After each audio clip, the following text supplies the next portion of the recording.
There we go. I was talking, but I muted myself. I'm a genius. Anyways, it's time to go. AD2L Season 3 Open. Los Meepos Hermanos versus America's Finest Dota Players is going to be quite the matchup. Both these teams, pretty high, I would say pretty high rating within this tournament.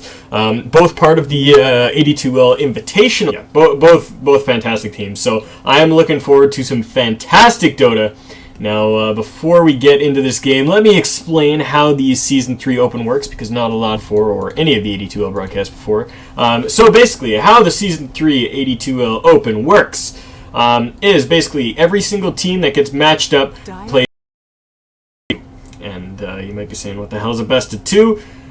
It's an even number, it doesn't work. Well, basically, you just play 2 games, and whoever gets, or whenever you get a potential to get 2 points or walk away 1-1, and basically you use these points to accumulate points towards the league, and then at the end of it, the teams in the best standing will move. It seems odd when you initially say it out loud, but it actually works out really well for the sake of teams have equal chances. You know, you don't get like nailed out by pocket strats or anything along those lines, but you still, you know, you're not going to gaining an edge if you are, you know, equally rated teams. So it's a cool format, but yeah, anyways, not really important right now as we're getting into the draft. So getting underway here, we've got a Nyx Assassin, Ember Spirit, Centaur ban out. Maybe we'll see a Lycan here. The first bans have been real toss-up as of late in the meta, because there's a lot of heroes that are just kind of really nasty for all the different. Been seeing a lot of play, and so they're going to Cubano +4, which is actually Los Meepos Hermanos, is going to snatch that up. I told Cubano to change the name so that it actually read Dream, so that it was Los Meepos Hermanos, because that's the team name that they signed up with. But he was a dick, and at the last moment he changed it back. So, Meepos Hermanos, that is the official team name that they signed up with, but yeah, they're just screwing around. Now, AFTP grabbing up that Naga Siren right off the bat, and then picking up the Ancient Apparition as well, because she's a really versatile hero. I've seen her played in almost every single role in this game, save for maybe off lane. She can play mid really well, she can play the hard carry decently, she can play support, and even jungle. I was actually watching Merlini jungle with her earlier on his stream, and it was actually pretty interesting. I don't know if it's competitively viable. He was doing it in a pub game, but it worked out. Anyways, Cubano +4, grab themselves a Lycan here. So they've got the Invoker Lycan. Lycan's been seeing a ton of play, mainly just because of his split pushing prowess. However, you know, there's some, and I'm gonna actually try to pull those up right now and see what's going on right now. So hero wins by match duration. That's what it was. Okay, so I was looking at this post. It's on Dota it's dotametrics.wordpress.com. It's a blog where this guy looks at win rates off of Dota buff and in pro games, and translates them into assumptions about the metagame. So it's really cool. Lycanthrope, he is number 1 with the highest win rate in short games. In a short game, and I don't know what he qualifies, but in a short game, Lycanthrope has a 67% win rate. That is ridiculously high.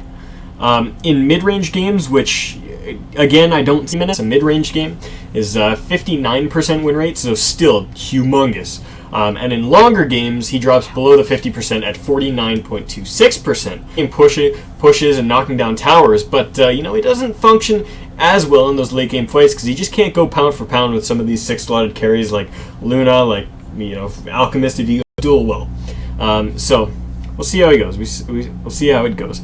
But anyway, so getting through these next stages of bans here, we saw an Earthshaker, Tinker, a Shadow Shaman, and a Luna ban out here, and then the Alchemist was subsequently picked up by America's Finest Dota players, so they've got that at their disposal. Now, I'm curious to see what it's going to be. He's been falling off as a support lately, and not many people have picked him up as a carry either, so he kind of just doesn't have a huge place. Yeah, I'm not sure. Naga Siren has been seeing support and mid play primarily too, so there's still a lot of flexibility. Let's drop the L from that word. It's kind of ugly. Flexibility in this draft. So, I mean, the Alchemist can go support with the Ancient Apparition. They work as a pretty good combo. The Alchemist can actually farm mid himself. He's been going mid quite a bit too. Naga Siren can support. She can go mid. She can go hard carry. So, really, I mean, the only option will likely be supporting. Now, Cubano +4 going to grab themselves up the Rubik, which is a good pickup. I like it for the mist. That's really worth it. I mean, even if you get Unstable Concoction or something, usually if you're going to steal Unstable Concoction, you'll be in the midst of a fight already, and you just have to wait for an extra 5 seconds to channel it off before you can throw it. So it's not a great spell to steal. The Acid Spray is good, but it's not a high impact spell. It kind of just does its own passive armor shred. And if you grab the Chemical Rage, it's alright, but it's just not... I mean, you're a Rubik. You have like a gen's not going to matter much to you. So, I mean, Alchemist, yeah, doesn't really matter for Rubik. But the other 3 heroes that are on the board right now all have fantastic spells to steal. So, great pickup there. Anyways, Clanks was the pickup for AFDP here. So they've got that bit of split pushing power. Now, Clanks has been run primarily on the offlane, so I think that's where he's going to be going. But still flexibility within those other 3 heroes. We'll have to see where they go. I'm starting to lean a bit more towards a support Alchemist after that. But... you know, time will tell. Time will tell. So, yeah. Anyways, Cubano +4 looking to make their 4th pickup before we head into these last 2 bans here, and you know, they're missing a support and an offlaner right now. So we'll see what the choice is. I think generally you want to pick up the offlaner here, so that the ban isn't as targeted. I mean, there's a lot of offlaners that you can specifically say. I mean, they're all pretty relative to performance in a game, but they're going to snatch up that lion for the support. So.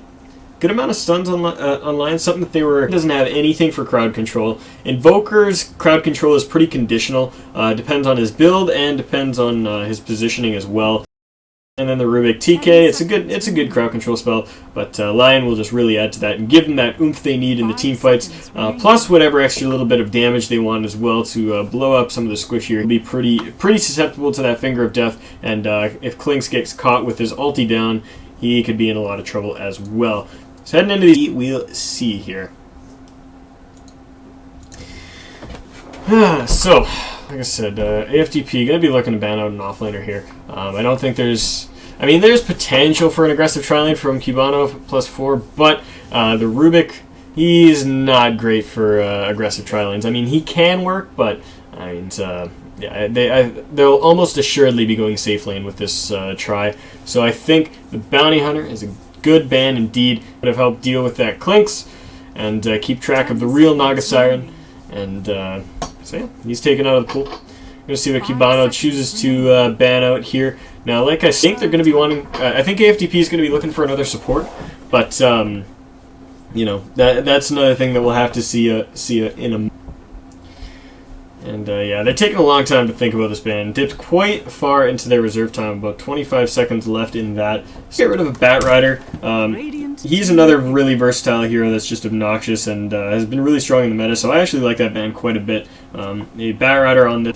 you can use your song to get out of anything, then you can use AALT, Blink Bat, Clinks popping out of Invis, whatever you want to finish off the entire enemy team. So I'm going to have to go for a little bit... Well, they're going to be lacking that potential. Yeah, we'll see. 5 seconds remaining.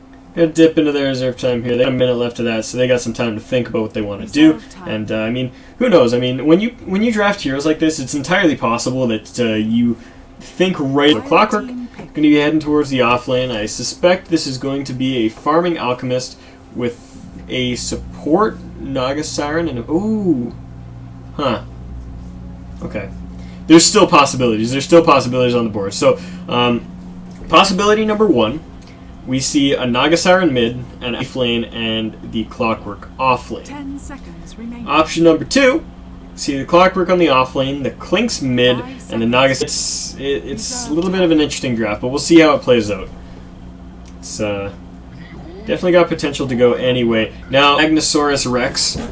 So they got that RP, and now their crowd control is looking really, really scary.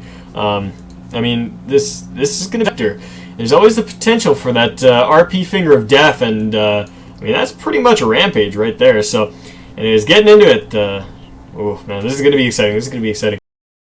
Prepare for battle. Alright, so I'm curious to see what AFDP is going to do here, but while we wait for them to buy and get to their lanes, let's introduce all the players. Starting with my amazing co-caster, who has joined me in multiple broadcasts before, Cubano, going under the name Cubby. He's going to be playing. He's going to be playing on that Magnus. Looks like he's actually going an offlane Magnus. Going to be taking up that Rubik.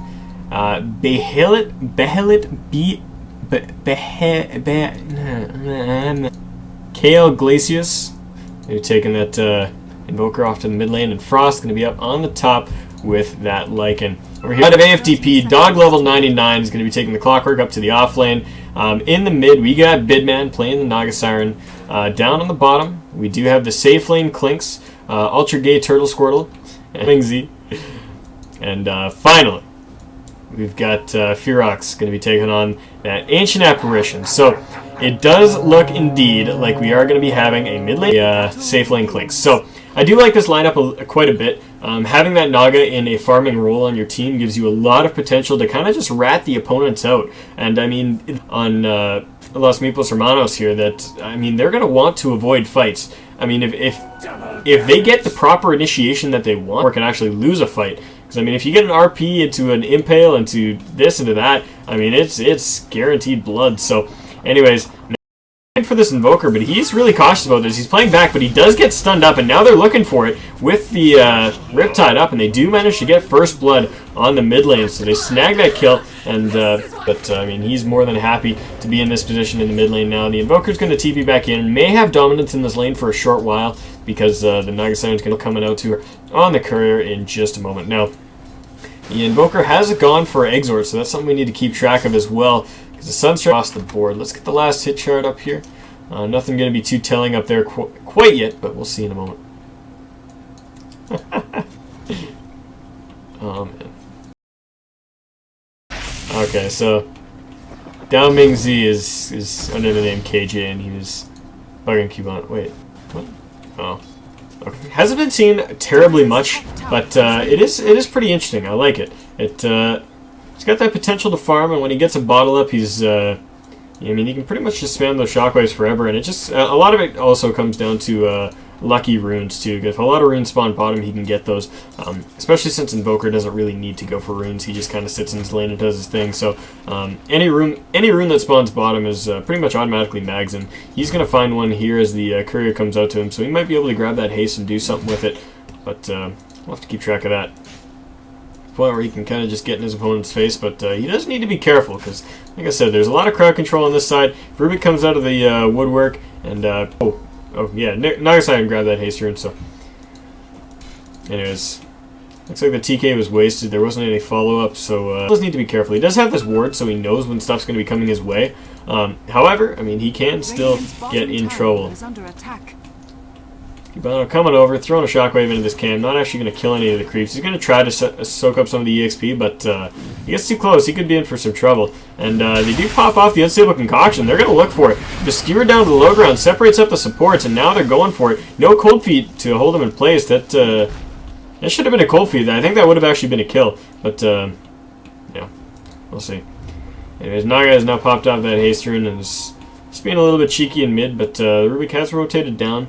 Placed a ward. Maybe gonna see if he can get... No, he's heading back up towards top. Clockwork's being a pest, man. I think these supports need to do a little bit better job of just XP. And I mean, he's got 5 last hits, which I mean isn't much, but it's pretty damn good.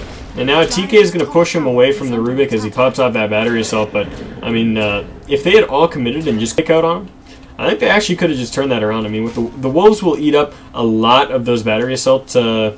A lot of the battery cell charges. Now going in on the mid lane, Net goes out onto the Invoker, and they're going Cold Feet, unstable, second kill of the game. Invoker has died twice already, and that is not good for the Invoker at all. He's losing out on a lot of XP, and I mean, right now, you can even see he's level 5 and a bit, and Naga Siren's about half. Please, Cubby. Nope. Oh, these guys. Anyways, yeah, Cubano snatches himself a rune, and we'll be back down on the bottom lane to farm this up. He's going to get harassed out quite a bit by this Clinks. That is some nasty harass with those burning arrows. Searing arrows, rather. Yeah, so it looks like the Lycan is actually going for just quick as pouring. And if he gets those... I mean, Lycan doesn't really need the boots because once he's 6, he just gets almost max movement speed anyways. So, I mean, when he gets... If he just gets a real tough force to deal with... Oh, man, down in the bottom lane. I missed it. With the Sunstrike. Cubano jumps in and finishes off that finishes up that Clink. So the Sunstrike, his early ganks finishing off the Invoker a couple times, but he's doing all right for himself. He's doing okay for himself. He's sitting at how this game is sitting right now. We're seeing 23 up on the Naga Siren as she was farming up mid. 21 on the Lycan, who's off on his own safe lane. Clink's 18 and 5. Actually 15 and 3, matching his own mid hero, which not something you see often, but it's good for them nonetheless. Clockwork a little further behind at 10 and 2. Now Unstable Concoction popped off by on the Lycan, and they're looking for this. Cog's going to pop off, catches the Lycan in, and he does not have enough to summon Wolves, and the Wolves are really, really important to surviving that Clockwork. He's going to fall, and that's going to be the first kill going the way of, I saw the one and the Lycan, and I was like, oh, it's the first kill now. Nope. Dire's top tower is A lot of chitter chatter going on in this game. These teams both playing really cheeky. Like I said, these are AD2L regulars. They're both playing in the Invitational. They're well known within the AD2L community, so they definitely have a song on the Invoker. This is just nasty. They're going to throw this off, and he's dead for sure. Yeah, there are a couple more auto attacks, and the Alchemist does pick up the last hit there, so the Invoker's he is more than half of the deaths in this entire game. That is not a good thing as Invoker. I mean, XP is your one resource that you need more than anything, and he's not getting any of it. Wait, please. We got heavy pings coming out here. Looks like they want to go on this Clockwork, maybe? I don't know if they want to go on USDs. Yes, is USC.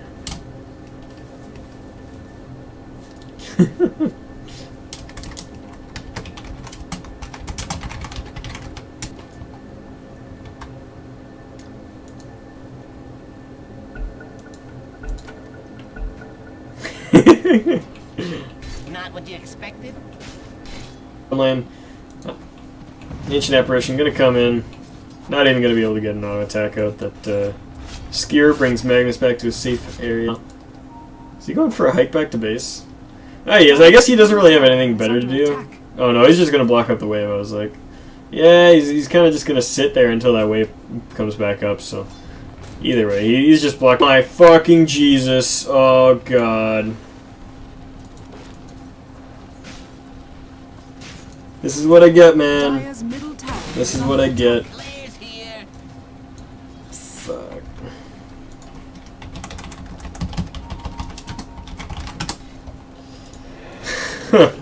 The stream. Oh, man. I forgot the overlay. Jeez, that is fucking painful. Man. Oh my god, the facepalm. So hard right now. I am... God. Naga Siren's gonna die. She's toast. Can't pop off the song for another 75 seconds. The CC is coming in. And oh my god, the Alchemist actually dishing out a ton of damage. The Naga gonna pop off the illusions and try to walk her way out of here. Avoids some of the skill shots there and is actually gonna TP out safe. Throwing out the smiley face too, being a little bit cheeky here. And now the Invoker walking himself away. The Clockwork knows he's there. Doesn't really have anything to finish Invoker off, but yeah, gets away. Oh man, I cannot believe this. I left the overlay on for 6 minutes, 8 minutes. Oh man. Oh, the facepalm. Fucking fire me. That's it, guys. I quit. I'm going to Showcast Street Fighter now. Can't do Dota anymore. The overlay is too difficult. Fuck. This is actually why I stopped using draft overlays, because I just always forgot them. And my old ones weren't bad. It was just like these new ones, and I was like, oh fuck it, I'll use these ones. They look cool. Set it up and fucking leave it on for the other time. Oh man. Become. What do I become? Useless. Not gonna be casting TI5 now. Valve's gonna see this replay and be like, "Fuck that." I'm just gonna go back to the same old, same old. Get some of that Toby 1 in here. Canuck is shit. All right, back to the game. I'll stop moping. We got 3 heroes pushing rather hard down on bottom lane. Looks like they want to get up to that tower. And it is undefended. There are no rotations in, but there is a TP coming down, and 3 other heroes walking in at this moment. So they're going to choke away at this tower, ready to throw some of that CC. Unstable Concoction, going to fly, lands on the Lion, but there's a lot waiting in the wing, and now the Invoker's coming in, drops a Meteor on absolutely nothing. Now chasing in the Magnus, charging forward with a Haste Rune. He's looking for an RP, but he doesn't want to use it on one person. Now the TK back from the Rubik, catches out that Magnus. The Unstable Concoction thrown out again, going to land on the Rubik, chunks out a Pharaoh. He's in the mid. Bidman doing a lot of damage here to this tower, and I think he's going to get it here. With those illusions, he's dishing out a ton of damage. Maybe deny from Clockwork? No. Oh, Clockwork's on his team. Now I'm just flustered. I can't get anything right. Don't know whose team is who. Don't know what's what. Anyways, it looks like Lycan hasn't opted to go for that. Just gone for a Soul Ring so that he can spam out those spells whenever he wants, get those wolves up. But now going on this Invoker, finds himself a little bit too far up, and the Clinks does get that kill. Now Hook, he's going to fall inside the cogs. 7-1 your kill score, and AFTP taking a good chunk out of this early game. And like I said, their specialty is pickoffs, and they're doing a damn fine job of it, making sure that they shut down that enemy mid. Now coming down to the offlane and getting pickoffs where they can up top. And so definitely looking really strong right now, and they're going to be able to get themselves the second tower of this game, or the third tower of this game rather, the second on the side of Cubano +4. Doesn't actually look like they want to stop them. Maybe. They're kind of teasing it, moving forward a little bit, but not committing. They're going to back up now. Lycan, he's getting fairly farmed, so this could be Lost Meepos' saving grace. I mean, he does, yeah, but he's pretty damn close, and he's been split pushing all game long. So if he can start to get himself some towers and really cause some trouble in this game, he will be in prime contention for some mid game damage here. There's the Clockwork, finds himself the Rubik, but he gets TK'd into a Meteor. Now he's gonna take a fair chunk of damage, but instead turns it right back around and gets a kill on the Invoker. Once again, is not having himself a good time. Now the Clinks is hunting down the Rubik. Is he going to manage to do it? I think with an Orchid and one Searing Spear, he might be able to kill him, but not going to be the case. Turned himself back around. Let's see what else he can get done. There's not too much that's available to him unless he wants to suicide into this mid lane, which suicide, not good, folks. Not. Anyways, Alchemist. What's he doing, man? What is this ward? I don't get it. Why would you not just want to see the... Anyways, Ice Blast gonna come in, hits up on 2, 3, gets 3, and the Unstable Concoction gonna catch out this line. Now the Clockwork in the middle of all this, gets 2 in his cogs, and might actually make a lot out of this. Yeah, he gets 2 kills over there. And now they're chasing in on the Magnus. The Song of the Siren going to hold him in place for just a moment. I think they can cancel this off whenever they want, though. And charge up and throw it out. And there we go. Cubano going to fall. And now a 10-kill advantage on the side of AFDP. Like I said, there's a great team fight on the side of Cubano played by the Clanks. Not good. And like I said, the team fight is good on C4's side. But, I mean, they still just don't have that the levels and any gold under their belts, really. I mean, the Mag doesn't have a Blink Dagger. The Invoker has been shut down so hard. He's only level 7 right now. And I mean, the Lycan, like I said, the only potential saving grace, and he's not doing too well in these teamfights either. Now, Sunstrike with that Impale going to go out. The Clockwork did fall to the Invoker in the midst of all that. I think that was just auto attacks. Now, an Unstable Concoction going to hit on the Lycan. The Alchemist can't decide whether he wants to fight or run, but the Lycanthrope ulti is going to be popped off, and he's going to chase him down. Wolves used up to block just for a little bit. And yeah, Naga comes in, picks up that Illusion Rune, and will shoo away the pesky wolf. So, like, not really getting anything out of that. He tried his hardest, but just wasn't quite there. On top, Alchemist split pushing like a proper split pusher should by split pushing. Top tower is under attack. And he's joined by the Clinks, who's going to knock down this tower with those Searing Arrows. Those things are absolutely absurd, but yeah, it gets finished off, and 11 kill advantage remains, and all 3 tier 1 towers taken out by AFDP. So really looking strong as we head into this. Now, net worth graph going to be a little bit more reflective of the state of this game. Pretty similar to the CS chart, as in top 3 are identical. However, we're rushing up a few spots. Magnus a little lower than we would have thought, but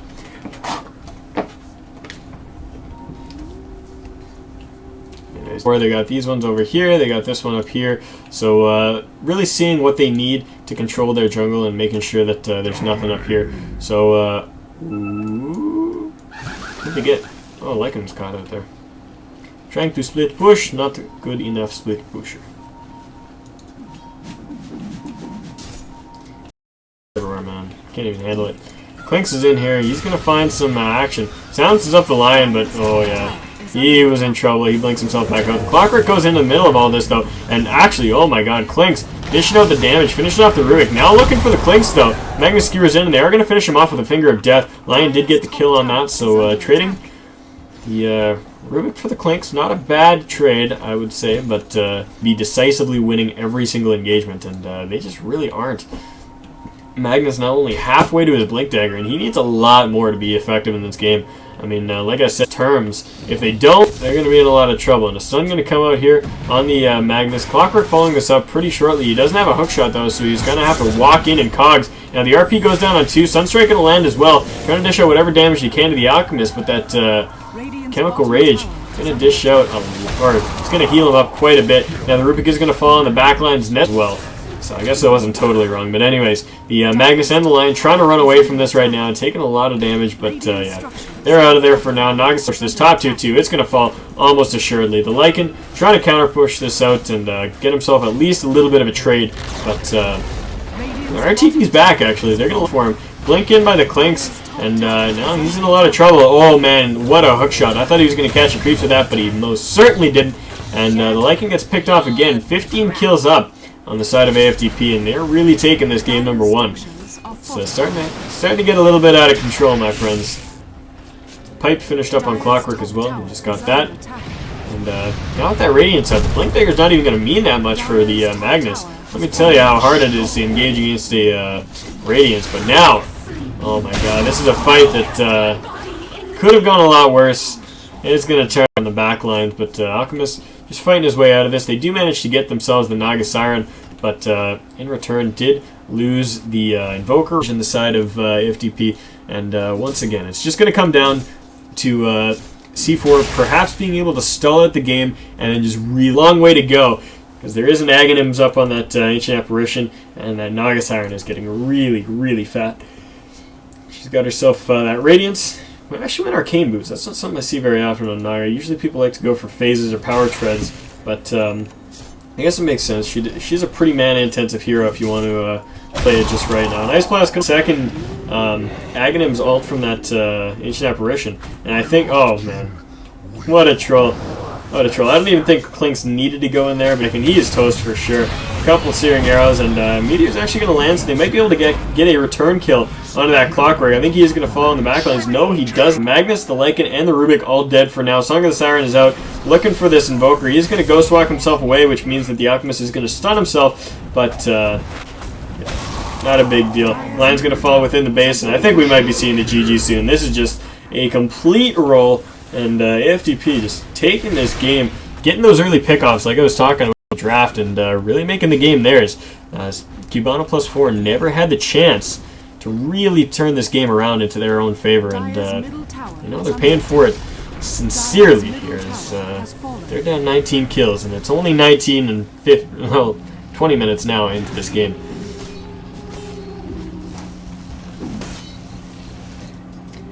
Bottom lane, nice big stack of creeps for now going to be farming up here, and with that Rocket Flare from Clockwork, Radiant's going to take care of that, no problem. AL going in, this Rubik is toast! Bye, buddy. Players here. Down in the bottom lane. Yeah, they're pushing this out. They do want to get in here and try to knock down this tier 2, give themselves complete free roam of the outside of Los Meepos Hermanos' base. Now, did she just pick up that Vanguard? I think she did just pick up that Vanguard. I don't remember her having that before.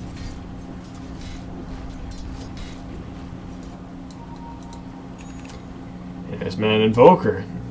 I remember commenting at about 10 minutes that he was. Right now, he's level 8.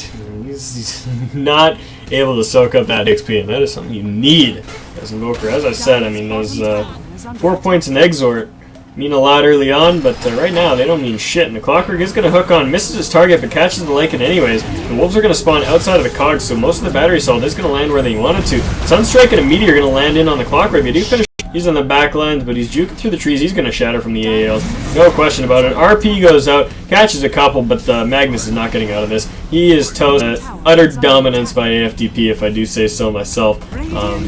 Just really, really well played getting those pickoffs. Like I said, they had a really gank. You know, all those ganks on mid eventually meant a shutdown for the other lanes too. So pretty crazy game. And I still think that these teams are pretty draft to a T. And when you get a draft like this that really snowballs early on, you know, it's a lot harder to play catch up than in any other game. So anyways, we're going to head straight into game number 2 right now. I'll get that lobby up in just a moment. Going to throw a overlay up. Hopefully I don't forget it this time. I don't believe I will. But yeah, anyways, getting into game number 2 and lobby is up. I will see you in just a moment. Cheers.